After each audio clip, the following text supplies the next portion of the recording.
அந்தர் பள்ளி அடித்த வானிலை. தமிழகத்தில் மழை கொட்டப் போகிறது. தமிழ்நாட்டில் கடந்த ஒரு வாரமாக பெரிய அளவில் கனமழை பெய்யவில்லை. வடகிழக்கு பருவமழையால் இம்மாதம் முதல் 2 வாரங்கள் அதிகளவில் மழை பெய்தது. தமிழகத்தில் டிசம்பர் 1ஆம் தேதி வரை மழை பெய்யக்கூடும் என்று ஏற்கனவே அறிவிக்கப்பட்ட நிலையில் டிசம்பர் 4ஆம் தேதி வரை மழை தொடரும் என்ற புதிய தகவல் தமிழக மக்களை உறைய வைக்கிறது. தமிழகத்தில் வடகிழக்கு பருவமழை தொடங்கியுள்ளது.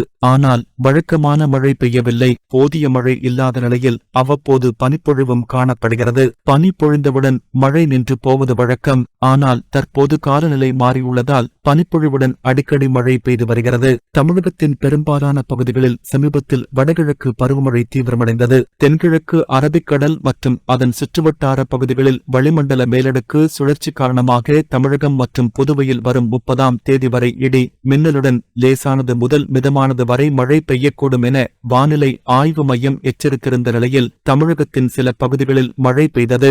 நேற்று மேலும் மழை பெய்யும் என கணிக்கப்பட்டுள்ளது. இதுகுறித்து சென்னை வானிலை ஆய்வு மையம் அறிக்கை ஒன்றை வெளியிட்டுள்ளது. அதில் கிழக்கு காற்றின் வேகத்தில் ஏற்படும் ஏற்ற இறக்கத்தால் தமிழகத்தில் இன்று முதல் டிசம்பர் 1ஆம் தேதி வரை மிதமான மழை பெய்ய வாய்ப்புள்ளது. இதேபோல் தனியார் வானிலை ஆய்வாளர் பிரதீப் ஜான் நேற்று தமிழக வானிலை குறித்து முக்கிய தகவலை வெளியிட்டு இன்றும் நாளையும் ஈரோடு, சேலம், கோவை, திருப்பூர் ஆகிய மாவட்டங்களில் மழை பெய்ய வாய்ப்புள்ளது.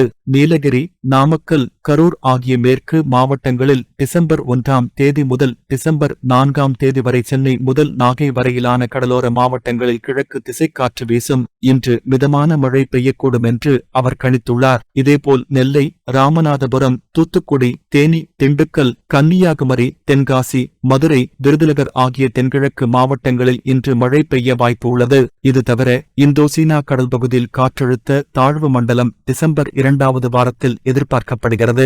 அது 3 முதல் 4 கட்டங்கள் வழியாக நகரும் என்றும் அவர் கணித்துள்ளார். இவை பெரும்பாலும் குறைந்த அட்சரேகைகளில் நகர்வதை கருத்தில் கொண்டு இந்த சக்கரம் இலங்கைக்கு கீழே செல்லுமா அல்லது இடம் மாறி செல்ல போகிறதா என தெரியவில்லை. இலங்கைக்கு கீழ் வந்தால் தமிழகத்திற்கு மறுபடியும் மழைக்கு வாய்ப்புண்டு என்கிறார்.